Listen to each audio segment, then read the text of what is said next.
This is Xóchitl Ashé. Welcome to the Pachamama School podcast, where ancient earth wisdom meets the evolution happening right now. I am a fifth generation Quechua-Aymara medicine woman, and I've prepared an episode today that I know will give you exactly what you need, not just to survive, but to thrive during these incredible times of planetary transformation. If you're here, it's because your soul knows there's another way, a way that our ancestors have always known. And today, we are diving deep. Let's begin. Hey, just a little note. When we were recording these podcast episodes, we thought that the name of this podcast was going to be Future Proof Earth. But as we sat down with spirit, with the earth, and with some medicine, we realized the real name of this podcast is Pachamama School. So enjoy this podcast. Just wanted you to know that the podcast has a new name. Love you. Welcome, everyone. So happy to have my guest here today with all of you. And so we're just taking this moment to open sacred space. Every podcast is really a conversation where we connect to ourselves to bring in medicine for you. So our prayer is that as we are speaking, sharing, having these conversations, that everything that is here for you is exactly what you need at this time. This very, very challenging time on earth. And so that is the intention. Just closing our eyes, and if you're driving, don't worry about it. Just a quick moment to offer gratitude to the earth, offer gratitude to everything that is here for us today, to our well ancestors, our teachers, our guardians. May our words be guided, calling in the sun, Taita Inti Tonatiu, to shine upon us. Thank you for being here. Thank you so much for listening.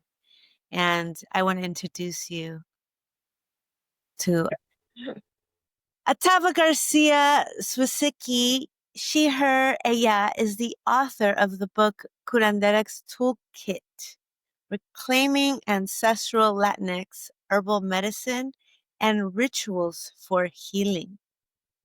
Atava is guided by her dreams, the plants, and her ancestors. She has studied healing arts extensively for over 30 years and has been mentored by herbalists, curanderas, and traditional knowledge keepers.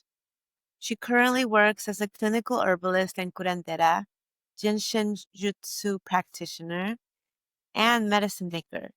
She also loves helping people build relationships with plants, who she considers some of our greatest teachers and healers. She was the founder and steward of Ancestral Apothecary School of Herbal, Folk, and Indigenous Medicine in Huichin, Oakland for over 20 years. She recently relocated to New Mexico in 2020, where she is learning how to garden in the high desert. Welcome, Atava. Thank you, Xóchitl. So grateful to be here. Thank you for the invitation to be in conversation. Yeah. Well, it's so important for me that people who know you get to hear what you have to say today, especially because I think that we're going to have a really potent conversation about the state of the world and how do we show up.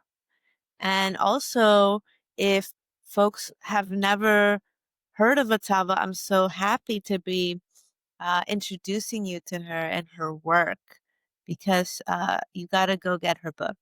It's really something that you have to have.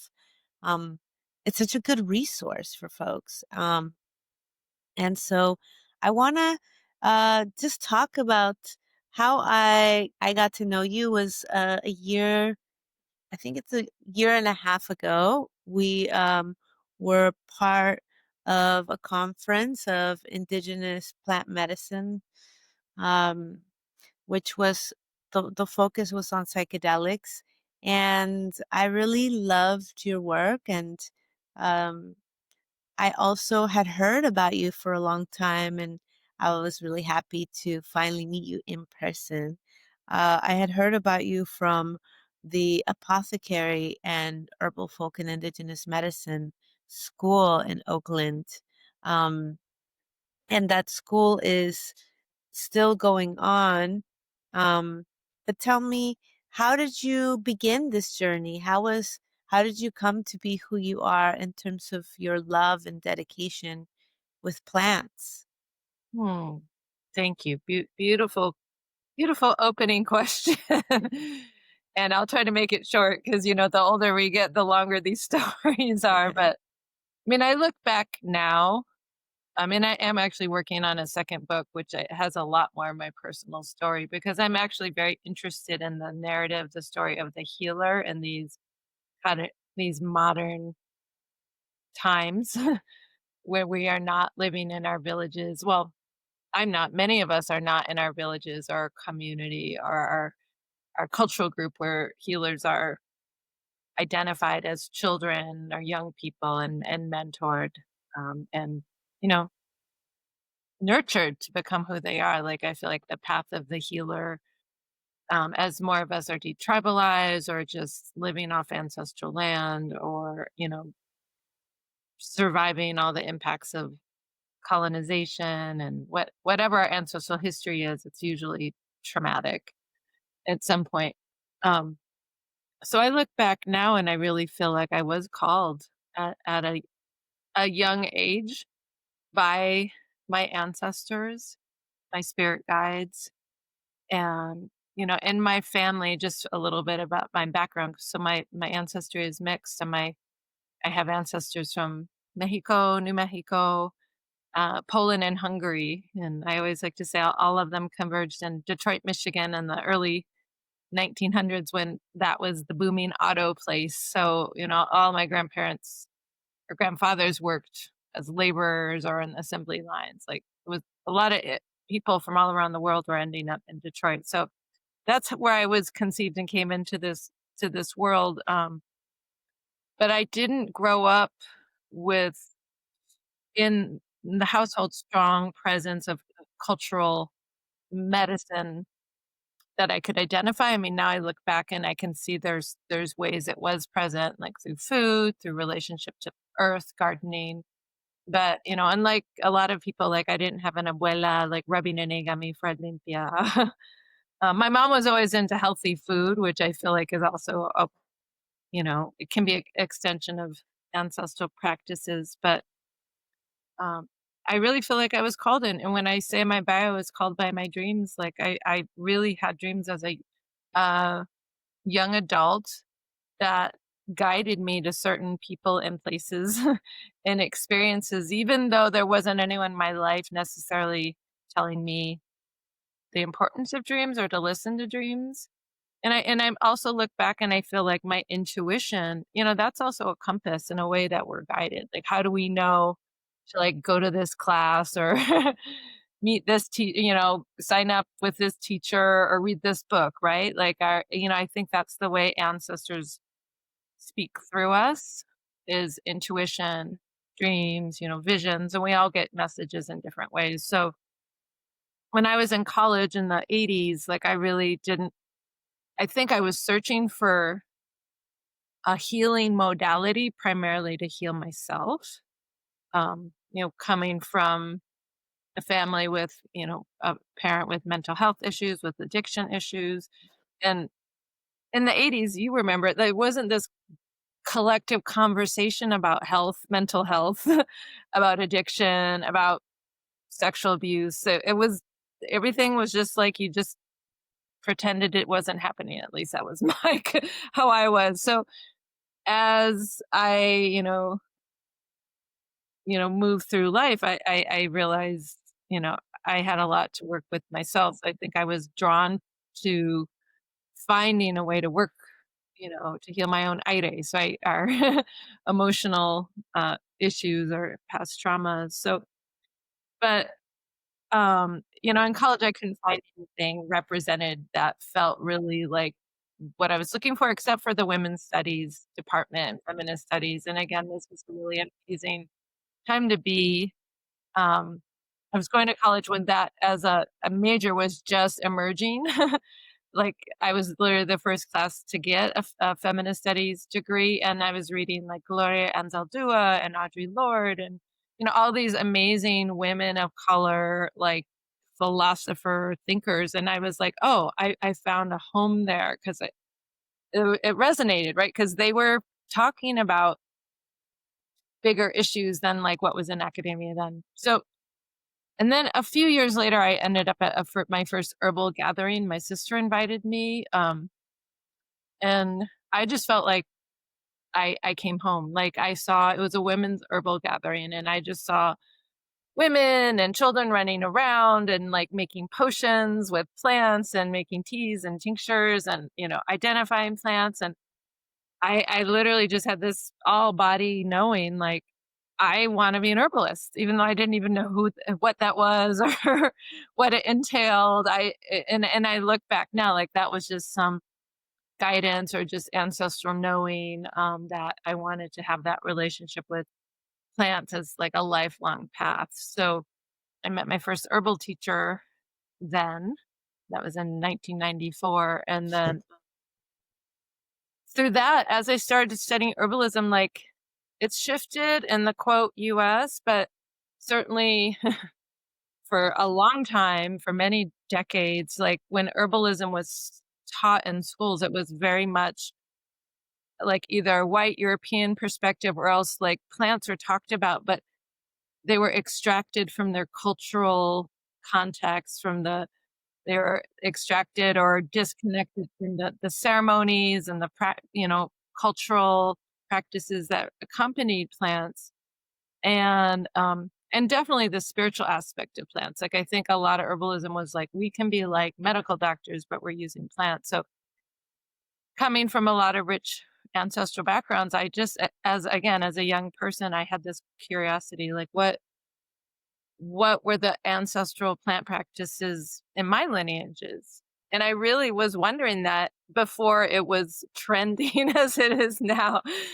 You know, this was in the 90s before there was even internet accessible. So I couldn't Google it. I would just have this like question in my heart and a prayer.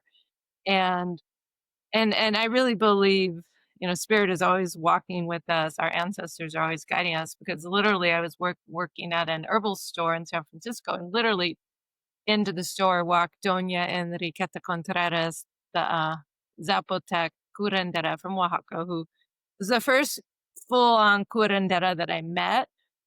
And she walked in the store and it was just like, I mean, her presence is then especially very, very powerful, very commanding, just like this authority, this rootedness, this, medicina. And I was like, who is she? Like, I want to be her student. And again, again, my body, my compass, my intuition just guided me to study with her. So that began the journey of curanderismo, and through Doña Queta met many other maestros. And then a couple of years later, I was really blessed to um, be in a graduate program called the Indigenous Mind program through Naropa University in Oakland. And the assignment in that program is to work deeply with one set of our ancestors to try to reconnect with the time in our lineage where our people were working. Well, what my mentor would say, we're in their indigenous mind, like in our kind of original instructions, the way we were before invasion and forced conversion to Christianity, before colonization, before war, famine, all those things that separated people from their traditional practices. And really to my surprise, like the ancestors that called me to do work at that point were my Polish Slavic ancestors, so my father's side. And that was really profound and healing too, because I think for those of us with European ancestry, or I would say European tribal ancestry, we could tend to have this like identity of white, which isn't it's not a cultural identity. And hearing from so many of my elders that, we are all indigenous to somewhere. We all come from people who were in right relationship with earth and had their practices, their medicine, their agricultural practices, all birth to death, right? The whatever the healer was called in that community and the culture. So that was a really powerful journey, and I think really important because, for me, it's also about understanding who I am completely and accepting who I am, and tapping into all of the medicine that walks with me. Like, I really believe that even if it's been generations that we've been separated from these ancestral ways of knowing, that we can awaken them, we can reconnect. So, through all of that, I continue to study plant medicine in many ways and Curanderismo in many ways.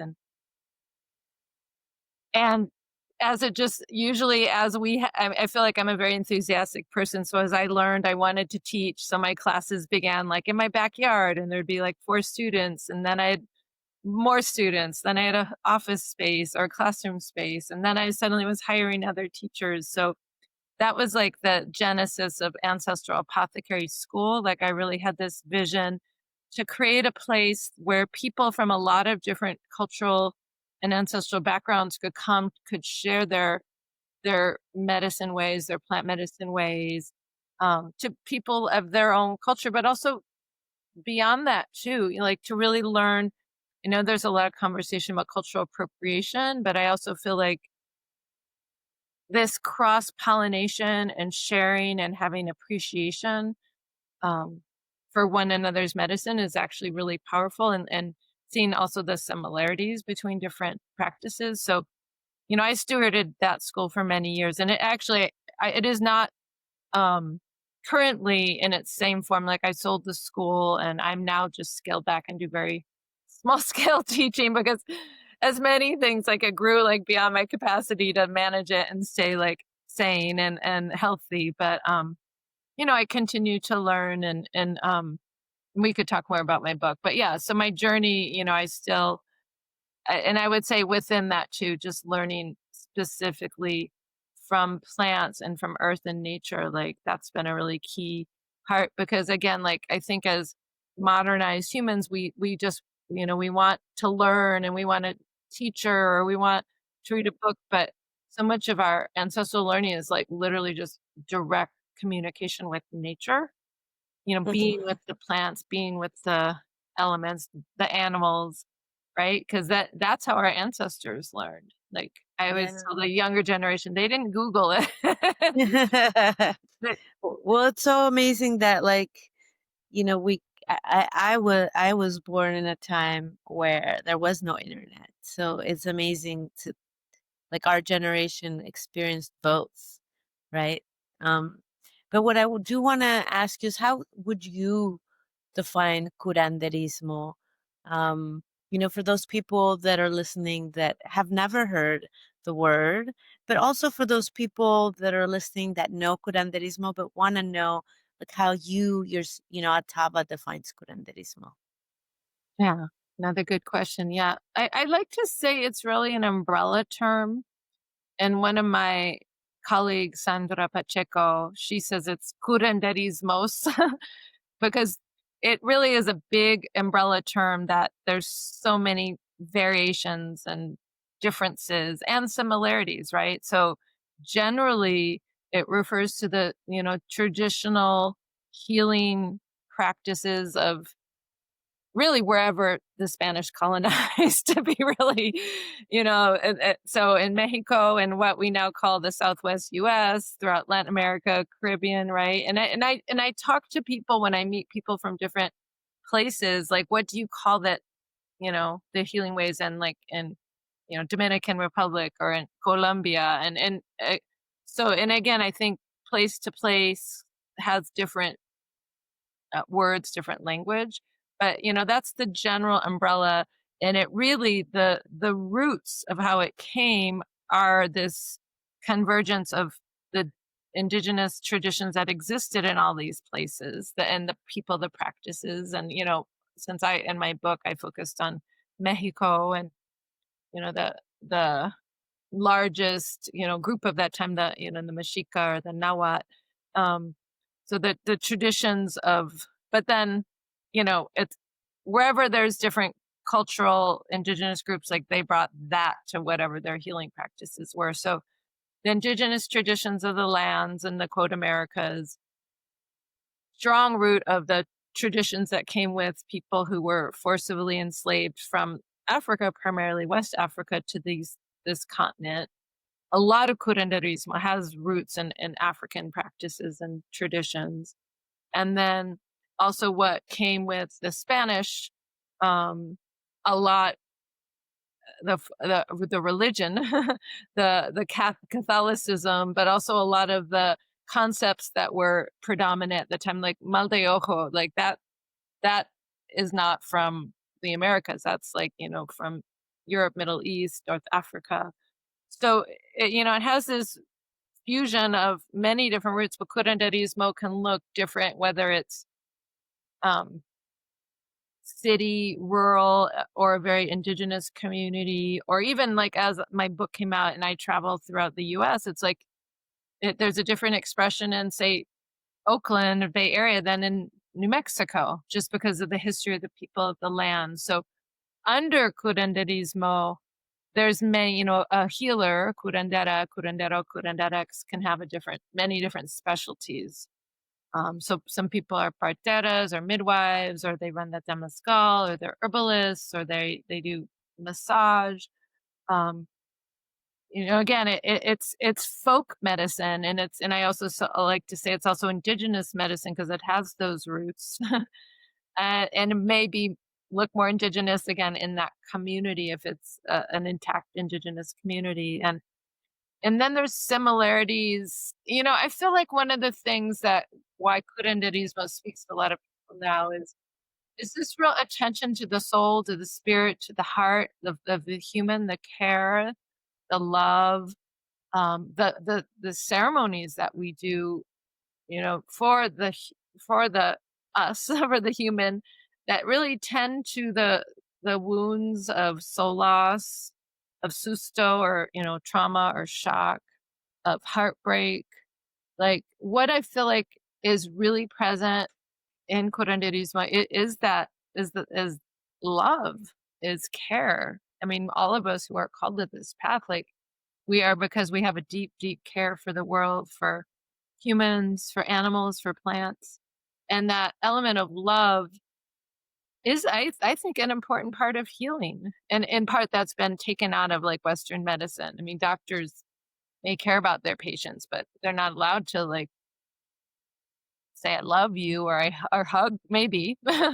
So, so there's so many, variations. And the other thing I want to say is about curanderismo is I feel like first and foremost, we all need to be our own curandera, curandero, curanderx. Like this is a practice that is every single day. The way we tend to ourselves, the way we nourish our physical body, our emotional body, our spirit. And and then as we, learn how to work with ourselves, like some people are called to be, maybe they're just working with their family. They're that tia or abuela who makes the remedios when the child is sick, right? So that's like the family curandera. And then there's the ones, and my friend again, quote Sandra Pacheco, she calls it the capital C curandera, like the Doña or the Estela Romans, the ones who are really called to like work at a big level with many, many people in the community. Um, so there's, we all come, so there's different levels even within like how we practice. But, the one I really like to um, emphasize and what my book is about is like work being our own self healer, being our own tending to ourselves. And of course, there's times when we need to see a curandera for, maintenance or major things that have gone on. But I think I like to say curanderismo is also a culture. It's a culture of wellness. It's a culture of being in relationship with the sacred energies in my body, sacred energies of the plants, the sacred energies of the sun, the earth, right? We're not, it's not just something you learn in a book and then do. It's like a lifestyle, it's a practice, it's an everyday event. Um, and when that's never ending, we're always learning, right? You know this, right? We're at Yeah. similar ages. We're always learning. We'll be learning till we leave our body and go to Mictlan, right? We're here for the experience of learning. So that leads me to the next conversation I'd love to have with you because so the podcast really focuses on this time that we're living in. And I think that it's undeniable right now that we're in the midst of very, very challenging times and that things are changing very rapidly. Um, I wanted to have this conversation with you because I think that when you were living in Oakland, you were already perceiving this change. I mean, Oakland, I was also living in Oakland. I lived in Oakland during the pandemic, and it Oakland became a center of a lot of social justice movements. I think it's been that way historically, but it was also a place that all of a sudden just became really, really intense energetically.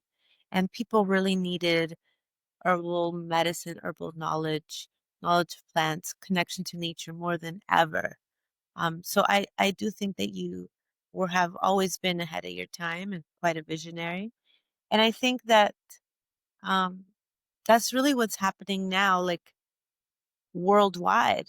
Like the intensity of this world is here now, and um, you're now in New Mexico. I'm guessing New Mexico provides maybe more time with land for Mhm. you. But for those of us that are still living in major cities, like what are some insights that you learned through building a school in intense time that could be applied now so that people could be more agile with what's happening? Before we continue with the rest of this episode, I'd like to take a moment to thank the sponsors of this podcast. This podcast is made possible by one of our sponsors, Microdosify. Their mission is to combat the global mental health crisis one person at a time through quality psychedelic education and community. They've just launched a new program called Microdosify Spaces, a community-led support group dedicated to helping you integrate your psychedelic experiences. And best of all, they are free. To learn more or sign up, visit the show notes. If you listen until the end of this episode, you will also receive a code to take 10% off anything in their shop. Stay tuned. Yeah, thank you. Whew, yeah.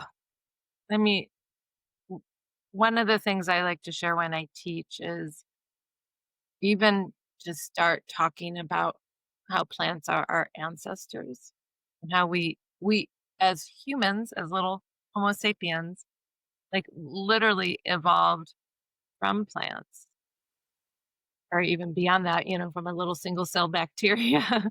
um, and are alive and thriving because of the plant world.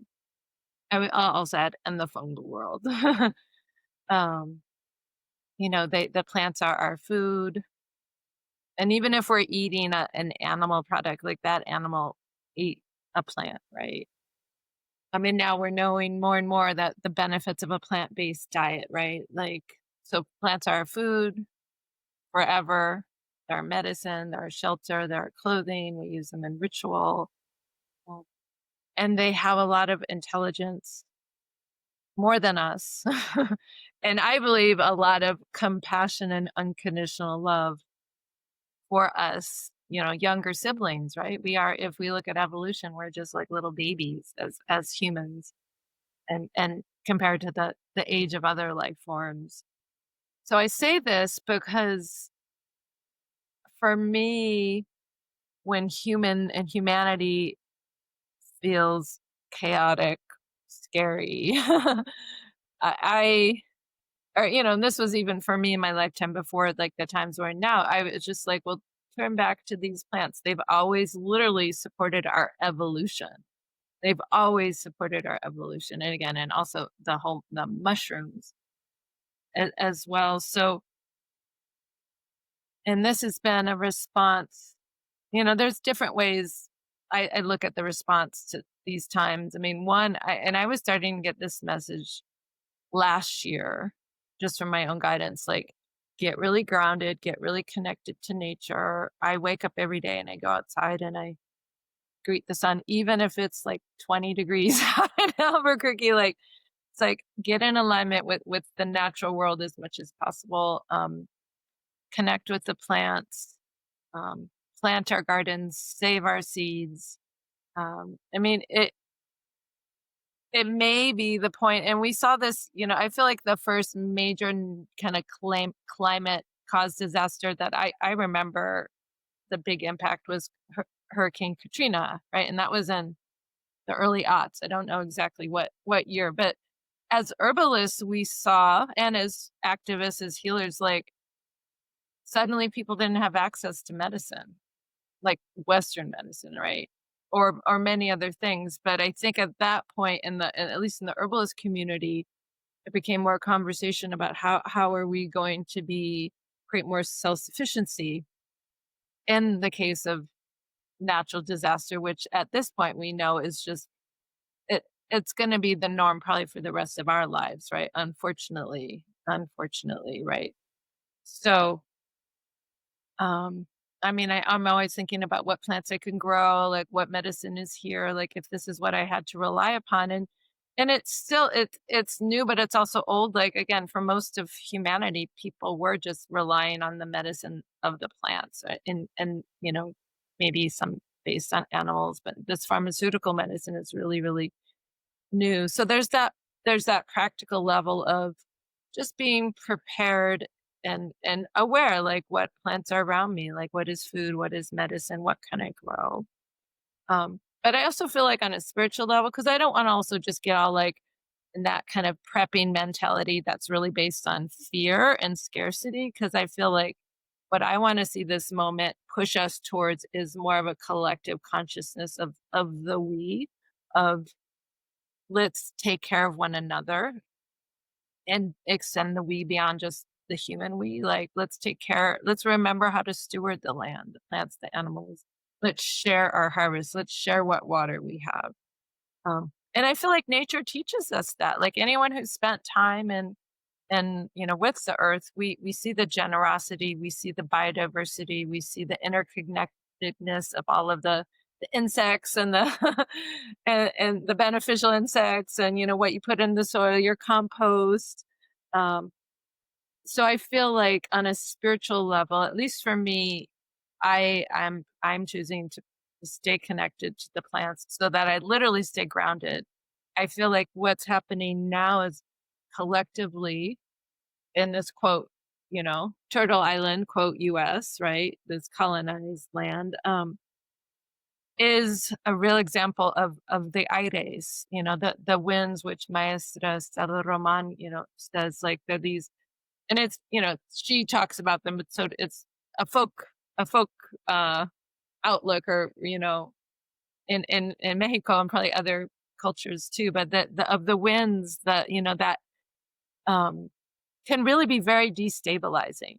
So I feel like the aire of fear, the aire of greed, the aire of ego is really, really strong right now. And what is the nature of an aire, of a wind? It's a wind, right? And and what do we do in strong winds? Get grounded, get rooted, get connected to the earth. And if we as a human have a hard time with it, then literally hug a tree, lean against a tree, put your hands in the dirt. Um, and I don't know if this is going to change all that's happening, but it's a way to affirm that this is who we are. Like, we are of this earth. We are of the minerals and elements of the earth. We are of the elements of the sky, of the stars, right? So that for me it's my everyday prayer. And then, so I feel like the plants, that's what I'm doing, like focusing on the plants and the animals, if we talk about because I feel like the animals are really suffering. The natural world is suffering. I mean, here in New Mexico, and I know I was just in LA, like you see how dry the trees and the plants are, right? And I mourn every time I see that. It's like, what can I do? How can I give back? And that comes back to like also learning how to tend, to grow, to save seeds, to use our hands, our 5 fingers and our opposable thumbs and our little brain to somehow in our each our little way to literally plant seeds for a possibility of a different future for all of us. We may not live to see it, right? But I'm gonna go down. If we're going down, I'm gonna go down with the seeds and knowing that, I tended them and to them. So that's it, I'm gonna say I don't mean to get apocalyptic, but that's where we are, right? we're in the times, and you lived through the LA fires. Like how catastrophic, how traumatic and heartbreaking. Yeah. Well, I think that we need to find a place. I mean, that's why, my work has shifted a bit from, uh, even the podcast from just focusing on psychedelics. For me, the wisdom of these plant and fungi teachers has been to prepare us for this time. And I think it's a balance between not being afraid to talk about preparation and doing it in a way that still holds a high vision for humanity and the world, right? Because I think that um, a lot of us that are in this world of healing, of elevating consciousness, um, a lot of us are like not wanting to go there, because that means that we are putting our energy in a dystopian future, right? And I think that we can still like put some energy there in a conscious way. Like it's kind of like we can touch everything and not make it fully our whole walk, right? Like it is important, like the conversation of saving seeds. Like, you know, can that be something that we take on from now on? Like, can you just start saving some of your seeds, right? Maybe not to think that, like, oh my God, there won't be seeds ever, but the truth of the matter is that we live with Monsanto. I think now it's not even called Monsanto Bayer, and they are creating fruits and vegetables with no seeds, right? So it's like if you don't save your seeds, you may not have the power to grow your own food in the future. And so that for itself is such a great tool, like save our seeds. Mhm. Um, so yeah, I think that there needs to be spaces like this. I've really been feeling that call to have these conversations so that we can start getting educated. Like, what if, right? What if it was the possibility of bringing a new earth, right? Versus like, I'm going to prepare for the worst possible outcome. What if I was to say, I'm going to prepare for the best possible outcome? And in doing so, I am going to make sure that my community has everything that they need to thrive during that transition from um, the darkest of times to the brightest of times. Mhm. So, Atava, what are 5 things that you can just think of right now that, if in this conversation that have been so helpful to you? Like I know you mentioned save your seeds. You said get to know the herbs and the food that grows around you. So that's 2, perhaps.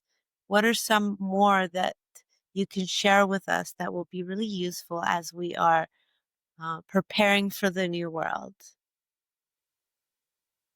Yeah, well, similar to the herbs that grow around you is, thinking about your garden. And I've been talking about this for years.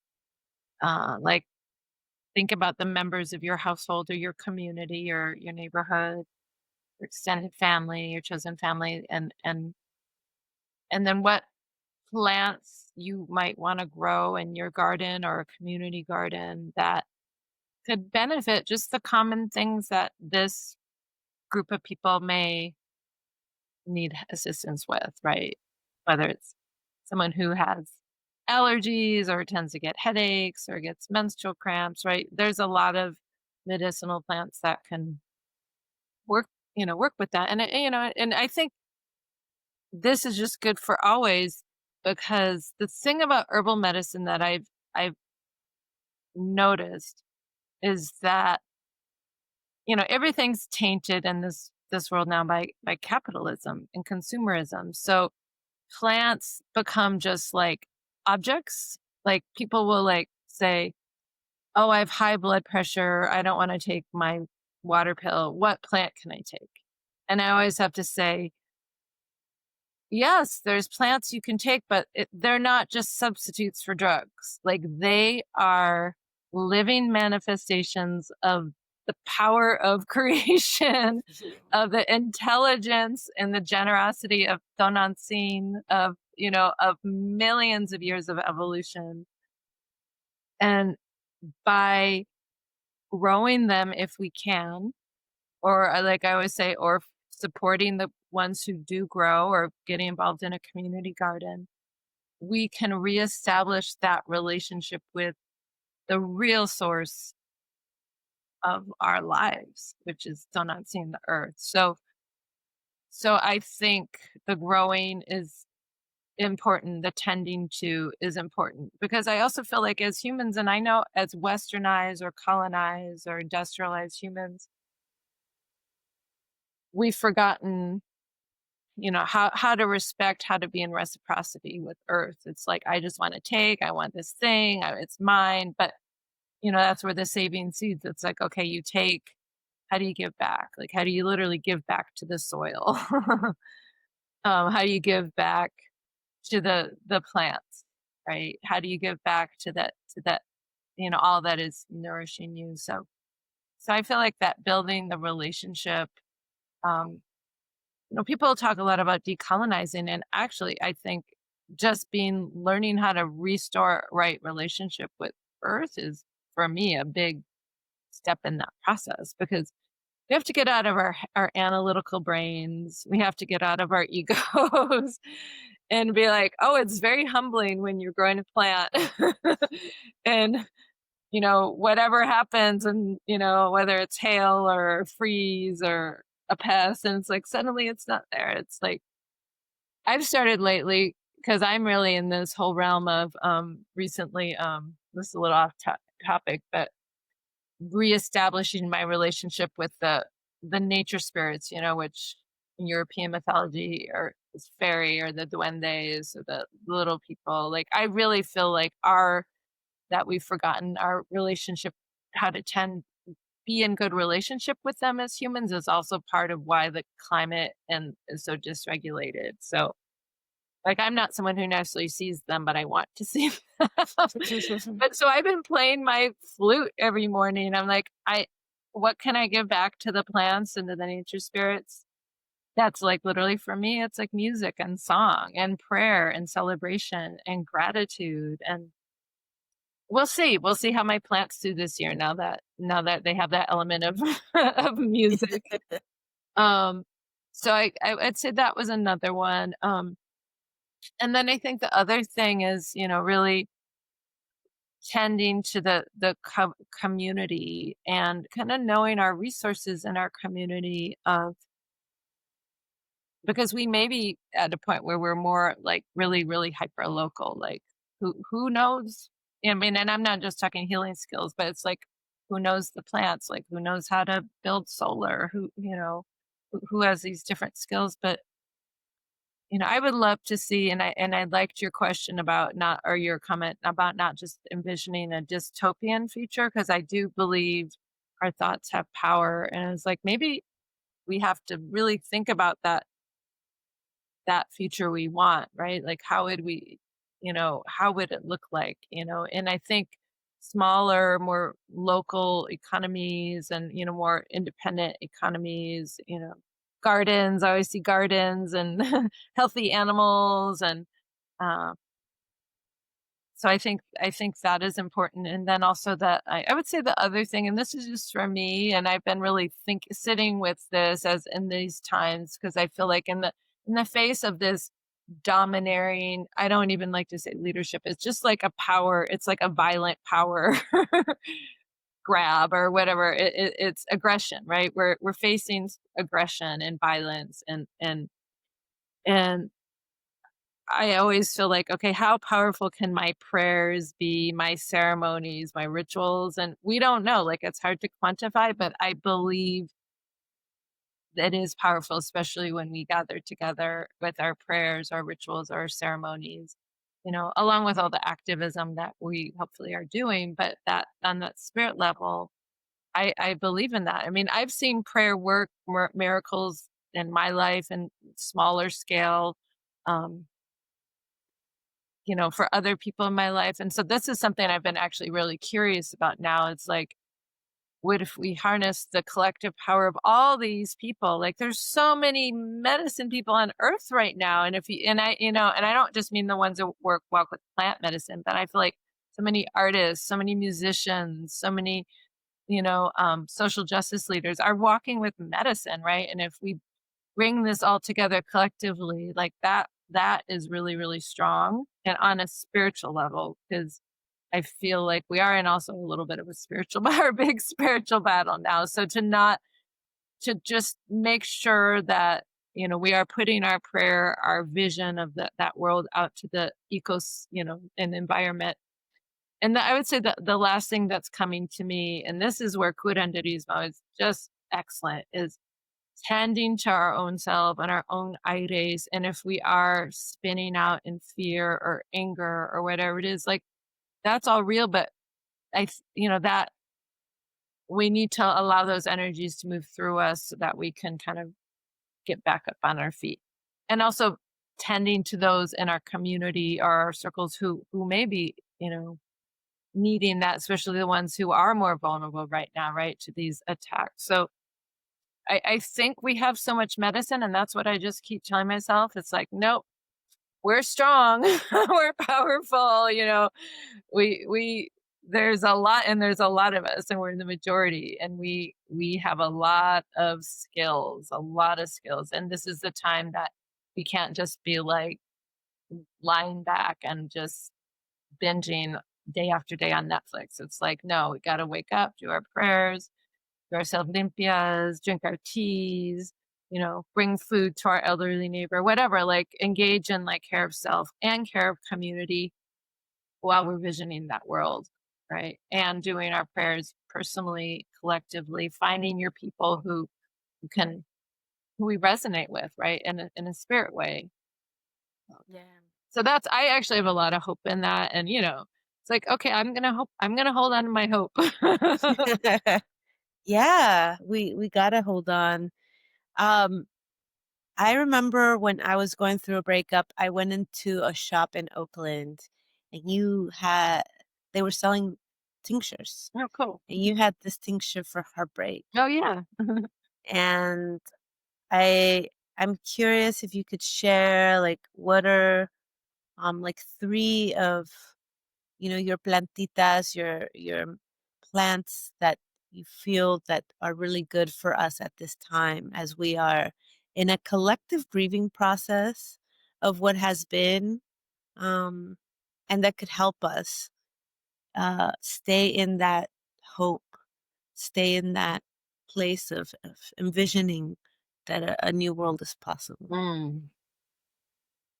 Well, I'll preface to say I feel like any plant can really help with that, even if we build that relationship with, because again, like I feel like just their essence of Mhm. regenerative power of plants. Like after a fire, what comes up? Plants, right? After whatever happens to the people in the landscape.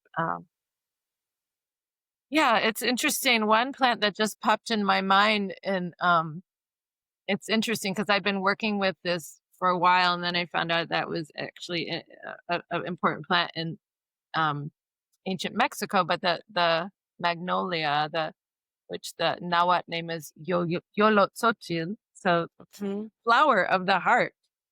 And I have that in my heartband formula. And and then but I didn't know, this is a good example of ancestral knowing. Like I just was drawn to it to work with it, and then I found out years later that it was a remedy for the heart. And I don't even think you need to take the magnolia to get the medicine. Like they're blooming now, right, in California. Just being around them, witnessing them. That's also a very, very ancient tree, like one of the oldest trees on earth. So I feel like anything that's really old, again, has encoded in it the wisdom of generations, of millennia, as a plant being or as a rock. Um, and in terms of other plants, like I think again, it's like what grows around you, what is available. Like in herbalism, we talk about two categories of herbs that I think are really important right now. And one is adaptogens. And these are herbs that literally, and this is a very scientific way of looking at it, they help our body adapt and be resilient in the face of stress, whether it's environmental stress, political stress, toxins, like being ill, um, and so I find those plants to be really important. And one that has become a really bestie being in New Mexico because it grows well here is Tulsi, holy basil. So, comes to us from Ayurveda and South Asia in the basil family, but an amazing, amazing ally for our mental, emotional, physical health and well-being. I'm so grateful for that plant, and I'm grateful that it grows here. And it's also, it lifts the spirits, and I feel like it really helps us connect to like that earth earth essence, earth energy, earth medicine. Yeah, and the other plant, I'll just trust what's popping into my mind. And I always try to think about plants that are easily available or that grow easily, and the other lemon balm or melissa. Oh, I love lemon It's balm. such That's a one of mine. sweet, uh I mean, just the smell, right? It's Mhm. lemony, it's uplifting, it's in the mint family, it grows really well. And what I've been in since I moved to New Mexico is I guess I'm in this personal plant experiment because I'm learning what plants can grow in the high desert. And moving from a Mediterranean climate in Oakland to here, it's unfortunately, I've had to say goodbye to some of my dear plant friends because they don't wanna grow here, and I understand. But then it's like the mint is thriving, so my yerba buena, the spearmint, and the lemon balm, like, they kinda die back in the winter, but I just actually peeked today, and there's some little leaves under the mulch. But lemon balm, Melissa, like, it's what we call nervine. So it's very nourishing and supportive and a tonic for the nervous system. So our nervous systems are on overload. I mean, I'm someone who's very, an Ayurveda Vata, just my nervous system. I feel like my whole life is learning how to maintain a very sensitive nervous system in this world that's not necessarily supportive to us highly sensitive people, right? But that's also a gift, right? Our sensitivity. But so the nervines, can just take the edge off of the stress. And lemon balm is really good because it if you're, like, really anxious, it kinda settle you, but also it's uplifting if you're more like, heavy and weighted and depressed, so it just kinda brings your mood into harmony. Um, and then it's also one of my first teachers talked about lemon balm as having this benefit, um, for trauma, especially sexual trauma. And Mm. I feel like, and I've used that a lot, and I mean, there's many things that could be under that umbrella, um, whether it's sexual assault or like a miscarriage or even like a really hard menstrual cycle to the trauma of misogyny or transphobia or homophobia, which are all rampant right now, right? So, yeah, I'm gonna start actually asking the plants like, "Okay, we need to go next level now." Yeah, a formula for the new earth. Yeah, formula. Oh, that's great. Formula for the new earth. Then maybe more people like, and this is another tangent, but I think it's important to say, like, I've been going through a lot of health stuff really for the last 10 years, and it's been really rough.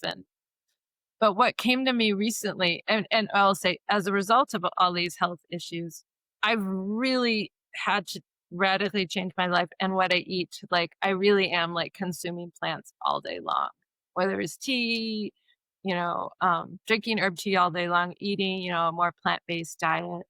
I mean, my wife says like, Atava, you probably practically are a plant because but, I actually got this download the other day because, it's easy to feel like sorry for myself, like why I can't, blah, blah, blah.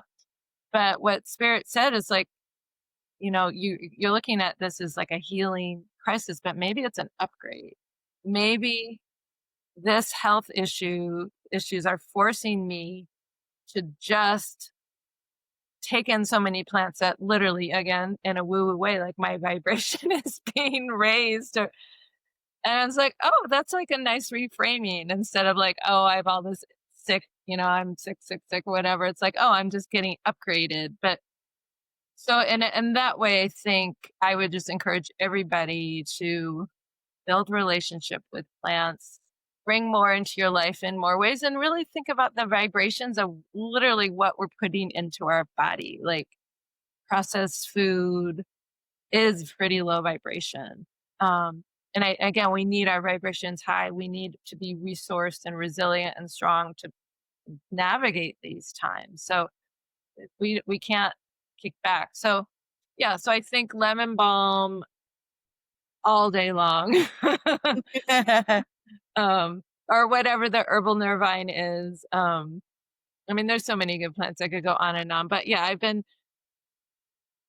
another one that I've been loving a lot really for a while is chamomile, manzanilla. Like another thing that I'm sure is very dysregulated now for people is sleep, and we need our sleep. So again, the having the herbs in the evening that can really help us to unwind and relax and quiet our brains and not be thinking about whatever is causing us, you know, to feel stressed. So, but I could Mm, go on and on about plants, but yeah. I love it. Well, you're such a resource for folk, and that why I had you here. Well, as we're closing, because we can go on for a long time. I just want you to take this moment to maybe close your eyes, Atava, and just want you to think about one piece of wisdom that was given to you. Maybe you inherited from your lineage, your ancestors, but this one piece of wisdom has really supported you throughout your life. And you know in your heart that if you share it today with our listeners, it will really support them too. So, whenever you're ready, Mm. as your Yeah. closing piece of wisdom. Thank you. Yeah, I think what I'll say is kind of repeating what I said before, but really learning to listen to our intuition and learning how your intuition speaks to you because we all have a different way. Like some people, like literally, will hear messages, or for me, it's very somatic. So it's also about listening to the body, like trusting our body, like we are literally the inheritance of all of our ancestors, all of our human ancestors, all of our plant ancestors, our star ancestors is here right now with us. So learning to listen, and to give space for that voice, because I think a lot of us as children had strong intuition that was, or we saw magic, or we believed in magic, we saw fairies, right? We talked to animals, and then we got conditioned out of it. So to reclaim that, I feel like that's part of the feminine power that has been suppressed for millennia, the intuitive, the mystical. So the more we can bring that into our own lives, the more that gets activated in the collective. And then also remembering our own divinity. Like I'm studying Mashika cosmogony with a beautiful maestro from the FA, Adrian Koshkakoatl, and he always says like the Mashika, like they literally in the arc in the and the codices, like the eyes are always what he calls star eyes. They're literally the glyph of the stars. He's like, what do you see with our star eyes? How is the world look through our star eyes? So just remembering that we literally, like, starlight is in us and we are of the stars, therefore we are divine. We are powerful. We are really, really powerful. And, and I think a lot of this is with this, I'm saying more than one thing. Doing the inner work like this, there's no fast track to feeling, spiritually centered or empowered. Like it's really doing a lot of our inner work. Um, so finding that whatever modality works with you, whether it's therapy or medicine work or plant work or meditation, that we really have to know ourselves and make friends with our underworld, right? We all have those irides in us. We have ancestral trauma, collective trauma, patterns we want to release. But yeah, I think trusting our intuition, giving space for it to grow, giving space for all of those abilities that have been, again, suppressed, repressed for thousands of years to, to grow in our lives, which also includes empathy and compassion and sensitivity and love.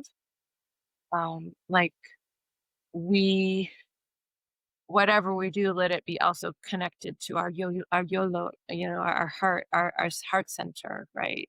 Because our mind can take us places um, that maybe aren't always like in our best interest or the best interest for the collective. So yeah, we are divine, we're sacred, we're powerful, and we're also very powerful in community. I do believe this. We're moving to the we, and maybe this individualized consciousness of what I need for myself and my $1 billion is gonna like. Well, what if we go back to because it's how all of our ancestors were the we.